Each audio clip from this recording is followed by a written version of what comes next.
ভাইয়া আমার বেতনে 3000 টাকা আমি পেয়ে গেছি। আরে আমিও তো আমার বেতনে 6000 টাকা পেয়ে গেছি। ভাইয়া এই টাকা দিয়ে বিদ্যুৎ বিল দেব, আর এই টাকা দিয়ে বাড়ি ভাড়া দেব, আর এই টাকা আমার মাটির ব্যাংকে জমা রাখবো। হ হ তাই করিস। আমি যে বেতন পাইছি অর্ধেক টাকা দিয়ে সারা মাসের বাজার করে রাখবো, আর বাকি টাকা গ্রামের বাড়ি পাঠাই দেবো। ভাইয়া একদিকটা কিন্তু ভালোই আছে, মাস শেষ হওয়ার আগেই টাকা দিয়ে দেছে। হ্যাঁ, এই টাকাটা আমরা এবার এটা কাজে লাগাতে পারবো। আচ্ছা, আপনারা কি আপনাকে সবার বেতন ঠিকঠাক মতো পাইছেন? হ্যাঁ স্যার, পাইছি। আচ্ছা, আপনার বেতন কত? স্যার 6000। ও আচ্ছা, আর আপনার?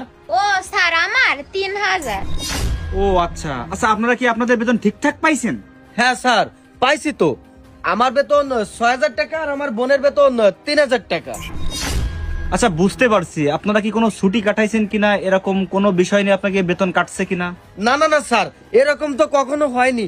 আমরা তো ছুটি টুটি কাটাই না, আমরা রেগুলারই ঠিকঠাক টাইমে আমাদের কাজে চলে আসি। না না স্যার, কোনো ছুটি কাটাইনি তো। ও আচ্ছা, ঠিক আছে, আপনারা কোথাও যাবেন না, 1 মিনিট। হ্যালো নাইম সাহেব, আপনি একটু গেটের বাইরে আসেন তো, একটু দ্রুত আসেন। স্যার, আপনি কি আমাকে ডাকছেন? হ্যাঁ, আপনাকে ডেকেছি। আপনি একটা কথা বলেন তো। আচ্ছা, ওনাদের বেতন কি আপনি ঠিকমতো দিয়ে দিছেন? হ্যাঁ স্যার, ওদের বেতন তো দেওয়া কমপ্লিট। আচ্ছা, আপনি আমাকে আর একটা কথা বলেন তো, ওনাদের বেতন কত? স্যার, ওর বেতন 10,000 আর এর বেতন 5,000। ও আচ্ছা, বুঝতে পারিছি। ওনার বেতন 10,000 টাকা আর ওনার বেতন হচ্ছে 5,000 টাকা। তাহলে কেনই বা উনি 6,000 টাকা পাইছে আর উনিই বা কেন 3,000 টাকা পাইছে, বলেন তো? আসলে স্যার, আপনাকে বিষয়টা ক্লিয়ার ভাবে বলি। ওরা কিছুদিন আগে আমার কাছ থেকে টাকা ধার নিছিল, তাই ওদের বেতন থেকে টাকা কেটে নিছি আমি। এই তোরা বেতন পাইছিস, তোরা বাড়ি যা। এখানে কি স্যারের সাথে আমি ক্লিয়ার করে নিচ্ছি বিষয়টা। এই আপনারা কেউ কোথাও যাবেন না, দাঁড়ান। আপনাদেরও জানা উচিত ও আপনাদের সাথে কি করেছে। এই আপনারা কি ওর কাছ থেকে কখনো টাকা ধার নিছেন?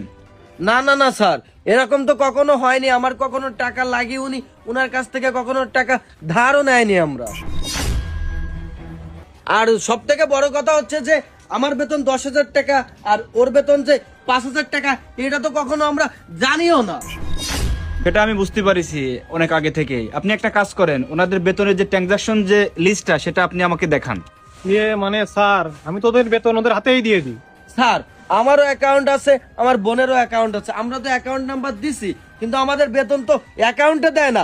বলে যে অল্প কয় টাকা নে, তোদের হাতে হাতে দিয়ে দিই। কত সুন্দর, তাই না?